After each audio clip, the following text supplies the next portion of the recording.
Emerging from their sanctuary cave, Arn-Iowan, Morris, and Matthew rushed over to enthusiastically thank their rescuers. The one Arn-Iowan recognized, of course, was Merrill, who served as chief artillerist on board Lady Colleen's ship, the treacherous Wench. The paramour of the great Kamsin tinker, Michael Fixit, she'd earned her nickname, the Golem Killer, by racking up a significantly long list of confirmed golems destroyed that Michael would subsequently rebuild for the Black Powder cause. Merrill introduced one of her centaur companions, Questelin, wielder of the magic bow Sun Shadow, which could destroy golems of all kinds with a single well-placed shot. Questelin, along with Merrill, served Captain LeSabre, which was Lady Colleen's nom de guerre, as an auxiliary artillerist and cook, as centaur women are widely known throughout the land for their extraordinary culinary prowess, and are quite proud of it. The other centauress was Questelin's mother, Counselor Laurel, the chief centaur representative of the Elemental League's ruling body, the Circle of Nine, and wielder of Caradan's bow, a powerful relic her daughter acquired in a raid on an Atlantean treasure trove. Laurel extended Arn-Iowan and his friends a very warm greeting, as she did not share her people's prejudice against humans. She explained that their meeting came about because they'd encountered the Guardians of Haltopia while waiting at the fork of the Roa Galtor for the arrival of the treacherous Wench so the crew members could rejoin their ship. At the behest of the twins, they ventured north to render aid, if needed, to the Dragon Lady's company. Laura herself was to guide them into the Wylden for the next stage of their quest, reach the Knights Immortals' fortress of Eassal, to find relics that could possibly destroy the Vermilion Crown. Bidding her daughter farewell, Laurel re-yoked herself to the war wagon and hauled Arn-Iowan, Morris, and Matthew toward the Wylden. Shortly after crossing the Roa Sanguine, they beheld a most terrible sight. The Wylden was on fire. With haste, Laurel galloped to where she saw sprites, forest trolls, and wood golems attempting to put out the blaze.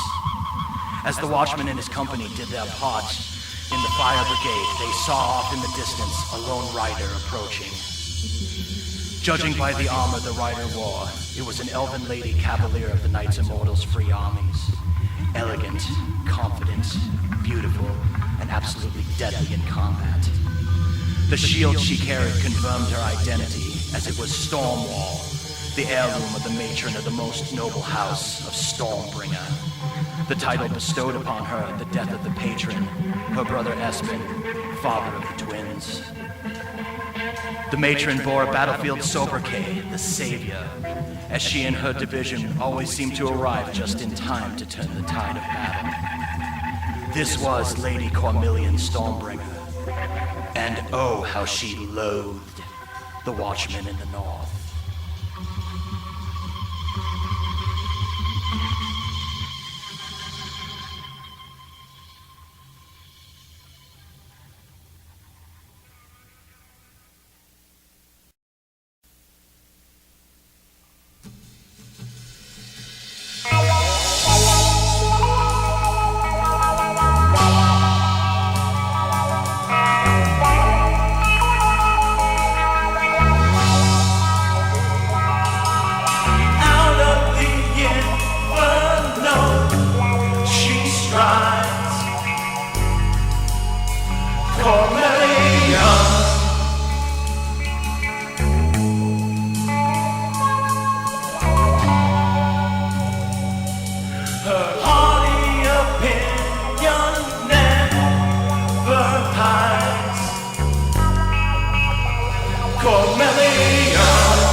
coffin of stone.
Shelindriya sent her to find me. Edyta.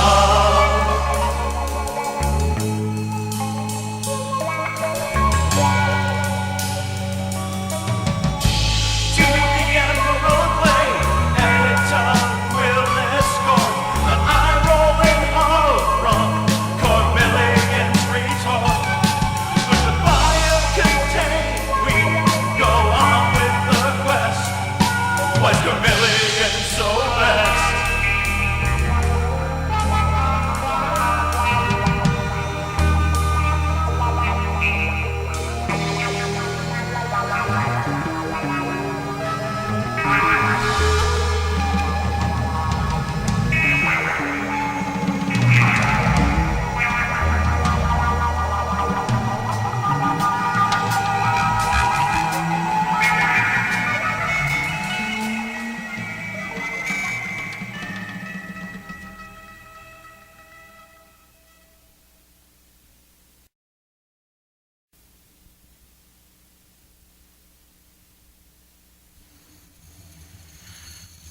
Repressing the fact that she'd just endured a psychic attack from the Solanavi, lest her aristocratic mask slip any further than it already had. Cormelian hurled one last insult at Arn-Iowan and company over her shoulder as she remounted her steed and made way for Rowan Vale to rejoin what was very likely a futile defense of her woodland cousin's stronghold. As a show of gratitude to Morris for providing her a healing potion when he had none to spare, Edyta gave him her crystal reaver, an axe forged from pure mage stone, capable of easily rending dragon scale, plate armor, or even mage stone itself. Arn-Iowan asked Edyta how Shelindriya expected them to enter the Emerald Glade. According to Matthew, the legends say not only is it nowhere on any map, so none may locate it, but only women of the Wylden may find the path and enter. Edyta replied that she and Laurel would carry them through the gateway, and that the men must be blindfolded, for if they see where they are going, they will not find what they seek. Arn-Iowan, Morris, and Matthew agreed, and Laurel carried the Watchman on her back, as Edyta bore the Squire and the Chronicler. They rode for what seemed like days. None spoke, lest they possibly alert any necropolite scouts to their presence. Every so often the company heard the near-deafening blast of a war horn, and the distant screams of dark crusaders being slaughtered. Arn-Iowan was convinced that this must be Edyta's liege, the Horned Hunter, ensuring the safety of their journey to the Emerald Glade. None had ever seen this creature before, and lived to tell, save it would seem for Edyta herself. Thus, Tremlin dismissed the Horned Hunter as merely a myth, and nothing for the denizens of the Wylden, particularly his elven kin, to place their hope. Suddenly, a wave of disorientation befell Arn-Iowan, Morris, and Matthew. a sensation that none of them had felt before. Moments later, a soothing, gentle voice instructed them to remove their blindfolds. Upon doing so, the company gazed in awe as they were surrounded by a great wall of the greenest trees seen by mortal eyes, which surrounded the dell covered in the most luscious grass that shone like emeralds, and a brook flowed from a spring of the purest water. At the center of the dell, sitting side saddle on a pristine white unicorn, was an elven woman clad in an air and green frock, who seemed to radiate a brilliant luminescent aura. This was Shelindriya, the Emerald Glade Mystery. Shelindriya approached and bid the Dragon Lady's company welcome, and spoke of their need to get to Eassal, as well as a shocking revelation that Cossack was not under Doc's control, but conspiring with the vampire warlord to upset the balance of power in the land.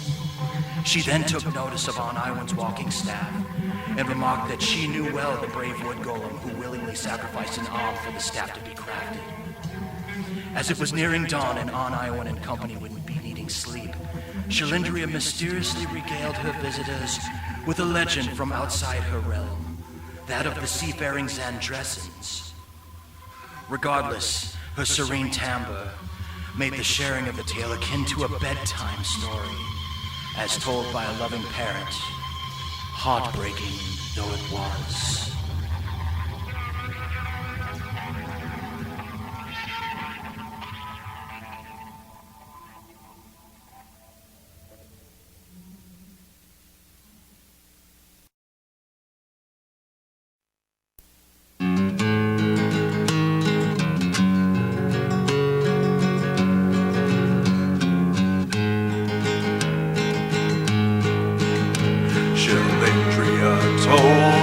Sorrowful tale, though her voice was sweet as nectar. As I drift off to sleep, I can't help but weep o'er the legend of Mara and Hector. The Xandresans speak of a young fisherman and a princess of the merfolk. Between land and sea there was no enmity, of their love no ill was spoke. But mer magic don't affect land dwellers, Hector can't live under the waves. Man taking on the sage, the dismay would assuage, the road to solution he paves. Objects of value he'd imbue the power to give Mara lakestead of fins, to cause the tail lost, strike the shape of a cross. Problem solved, everyone wins. Mara's sister Cyrena, the warrior queen, gave their father's sword as tribute. Hector made for his bride a staff of wood golem's hide, to give balance to travel by foot.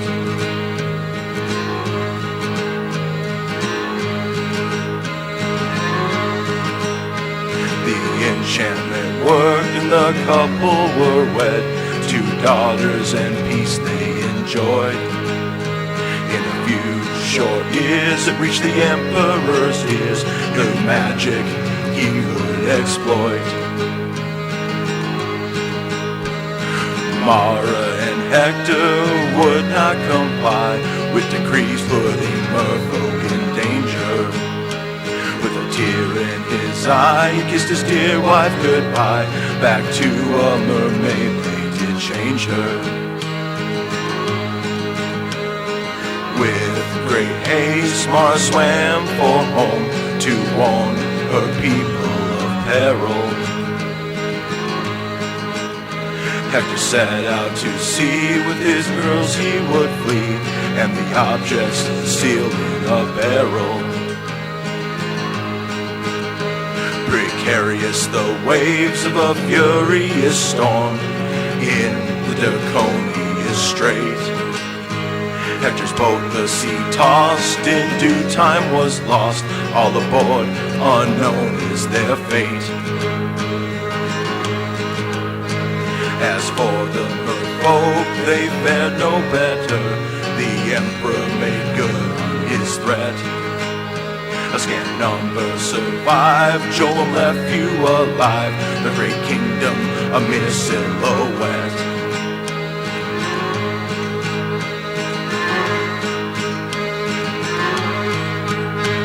Almost 20 have passed since this all took place. Seems short to pass into legend. Though evidence be sparse, it's by no means a farce or a tall tale spun by brigands. Believe it or not, there may be some hope, or so the Xandressans say. The daughters escaped on the wreck they were draped, and may be alive to this day. Shelindriya told a most sorrowful tale, though her voice was sweet as nectar. If it's true, I don't know, but I've a deep sense of woe. Or the legend of Mara and Hector.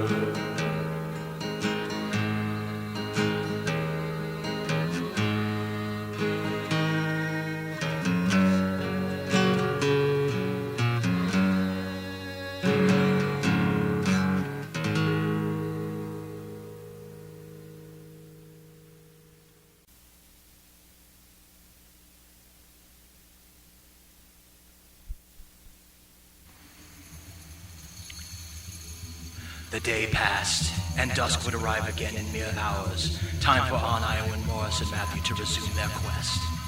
Shelindriya led the company to the Nexus gates, a series of henge-like structures found only in the Emerald Glade that allowed those who passed through them to travel anywhere in the land they could think of in an instant. One did not have a great deal of time to linger, however, as the desired destination had to be visible in the ether of the gate in order for one to arrive there, and each was never visible for very long.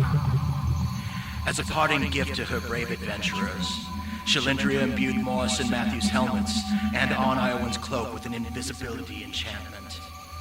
They could see each other as plain as day, but others would not be able to see them as long as the helmets remained on Morris and Matthew's heads, and for Arn-Iowan as long as his cloak remained undamaged. Rewarding his selflessness prior to the arrival in her sanctuary, the Emerald Glade Mystery also provided Morris with several healing potions to replace the one he provided Edyta, which he added to the holding pack. Laurel and Edyta said farewell to their new friends, pledging to aid them again if the need arose, before stepping into the Nexus Gate themselves to leave the Emerald Glade and return to the Wylden to help muster a defense against the Necropolite invasion. The Watchman in the north, his squire, and the chronicler saw their destination in the ether and stepped through the Nexus Gate together, materializing right in the middle of the North Pass of the Rivenheim Mountains, the first non-elves to ever stand in this location in the recorded history of the land. They did not have far to travel from this point to arrive at the next task, breaking into the place that the Stormbringers believed held the relics necessary to destroy the Vermilion Crown, the virtually impenetrable library fortress of Eassal.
song only opens one way.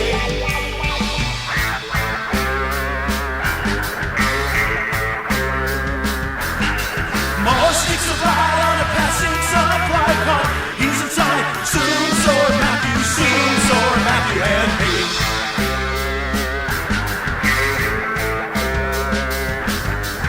Eassal's bigger on the inside, would you believe? This could take days.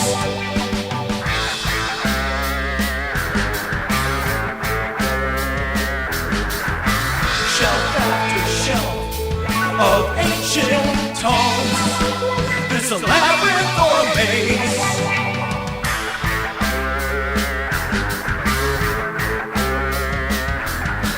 Matthew's lost a favorably place, time to bring us down into the vault.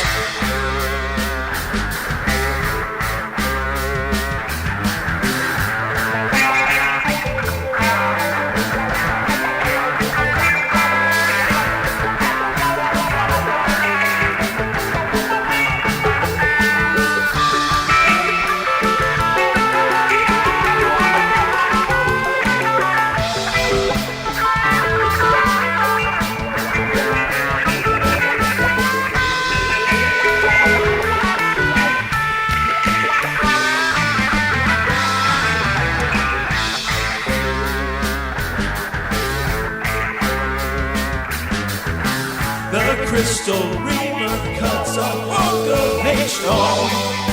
Matthew finds a crossbow.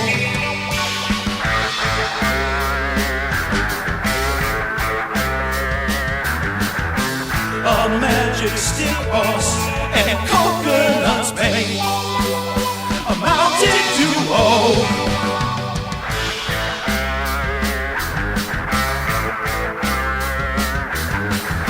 I rip my cloak, invisible no more. Get away, lads, I'll find another way out.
Catches my eye as I recall the words of solstice.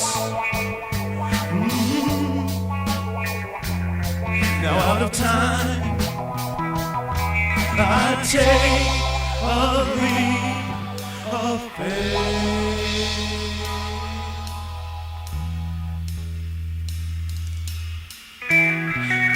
Arn-Iowan auditorious, my dear pupil. Many question my wisdom in mentoring you, and feel that because you did not pass the trials to enter the militia, that you are not true scale swan. This is the talk of fools. For your courage and sense of duty make you more than worthy to bear that honor. You will know that you are true scale swan when all hope seems lost and circumstances are at their most grim.